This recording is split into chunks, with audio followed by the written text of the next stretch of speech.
You're in for a treat if you're interested in learning more about how the media affects how we perceive the world. The Book Manufacturing Consent.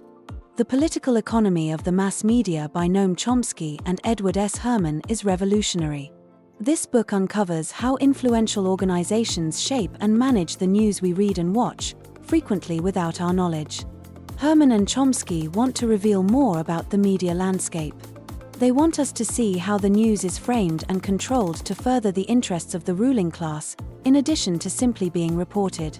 They hope that by disclosing these procedures, we would learn to be more skeptical information consumers and not just accept things at face value.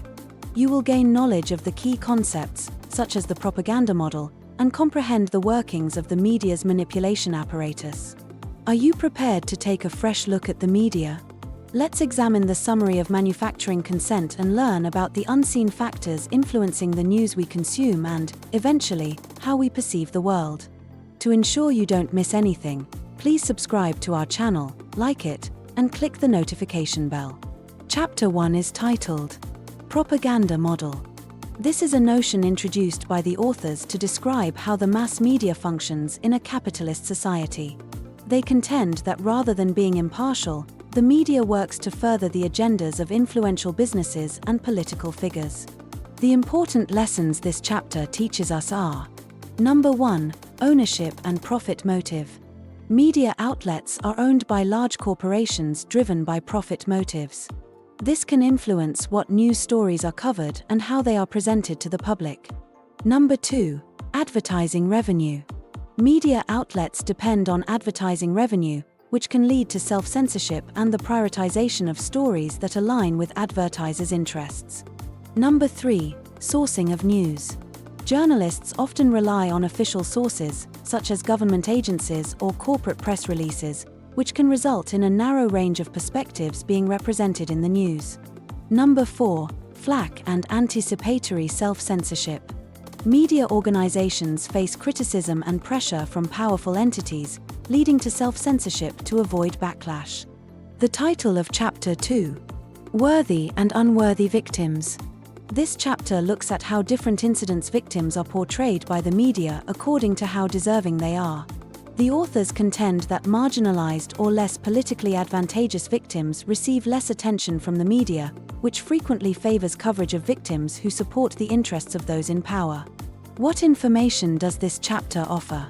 Number 1, selective coverage. The media disproportionately covers victims who are deemed worthy based on factors such as nationality, race, or socioeconomic status, while neglecting victims who are deemed unworthy. Number 2, political agenda. Coverage of victims is often influenced by political agendas, with media outlets focusing on stories that align with the interests of governments or powerful elites. Number 3, manufacturing consent. By highlighting certain victims and marginalizing others, the media shapes public perception and reinforces dominant ideologies, ultimately serving the interests of those in power. Number 4, alternative narratives. Recognizing the disparity in media coverage and seeking out alternative sources of information is essential for understanding the full scope of events and challenging mainstream narratives. Chapter 3 is titled Legitimizing versus Meaningless Third World Elections. El Salvador, Guatemala, and Nicaragua. With an emphasis on situations in El Salvador, Guatemala, and Nicaragua, the authors evaluate how the media reports elections in third world nations. They contend that, because of geopolitical interests, the media frequently presents elections in these nations in a biased manner, either legitimizing or delegitimizing them. These are a few tactics we should learn. Number 1, selective coverage. Media coverage of third world elections is influenced by geopolitical interests, with Western media outlets often favoring candidates and outcomes that serve the interests of powerful nations. Number 2, double standards. There is a tendency for the media to apply different standards to elections in third world countries compared to those in Western democracies, often portraying the former as flawed or undemocratic while overlooking similar issues in the latter. Number 3, propaganda and perception management. By framing third world elections in a biased manner, the media contributes to the manipulation of public perception, reinforcing dominant narratives and justifying interventionist policies. Number 4. Independent analysis. Critical engagement with media coverage of Third World elections is essential for understanding the complexities of political processes in these countries and challenging mainstream narratives that serve imperialist agendas. Chapter 4 is titled, "The KGB Bulgarian Plot to Kill the Pope. Free Market Disinformation as News." This chapter examines the case of the purported KGB Bulgarian plot and how the media reported it about the assassination of Pope John Paul II. The authors argue that how the media covered this event is a perfect illustration of how misinformation and propaganda may be used by the media to further particular political goals. So, what knowledge does this chapter impact on us? Number 1. Manufacturing consent through disinformation. The media can be manipulated to disseminate false or misleading information that serves the interests of political elites, perpetuating fear and justifying repressive measures. Number 2. Selective reporting and agenda setting. Media outlets selectively report on events and frame them in ways that align with dominant narratives and political agendas, often neglecting critical analysis and fact-checking. Number 3. Role of intelligence agencies.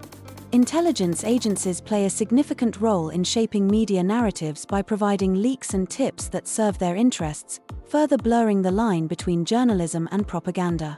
Number 4. Critical media literacy. Skepticism and critical thinking are essential when consuming news, especially when it comes to sensationalized stories that lack credible evidence or independent verification. The title of Chapter 5. The Indochina Wars, I. Vietnam. The authors concentrate on how the media covered the Vietnam War, looking at how it affected political debate and popular opinion. They suggest that by promoting official narratives and downplaying dissenting voices and alternative viewpoints, the media was instrumental in creating support for the war effort. What details does this chapter provide? Number 1. Propaganda and war coverage. The media often serves as a mouthpiece for government propaganda during wartime, framing conflicts in ways that justify military intervention and downplay the human cost. Number 2. Manufacturing consent. By controlling the narrative surrounding the Vietnam War, the media manipulated public perception, obscuring the realities of the conflict and silencing dissenting voices. Number 3. Role of embedded journalism. Journalists embedded with military units often produce one-sided and sanitized accounts of war, presenting a distorted view of reality that serves the interests of the military and political establishment. Number 4. Alternative media and counter-narratives. Independent media outlets and anti-war movements played a crucial role in challenging mainstream narratives and providing alternative perspectives on the Vietnam War, highlighting the human suffering and injustices perpetrated by the conflict. Chapter 6 is titled, The Indochina Wars, 2. Laos and Cambodia.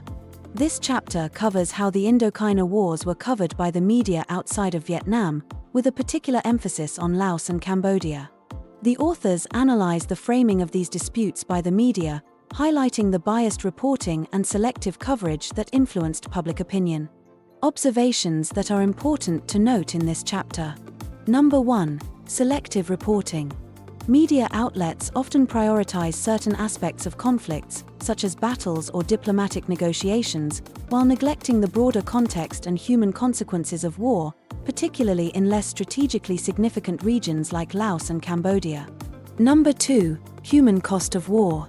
The media's failure to adequately cover the atrocities committed during the Indochina Wars, such as the bombing campaigns and civilian casualties, perpetuated a sanitized view of the conflicts and obscured the true human cost. Number 3. Role of government propaganda. Governments and military officials actively shaped media narratives to promote their agendas and justify interventionist policies, leading to biased reporting and the suppression of dissenting voices. Number 4. Importance of alternative sources.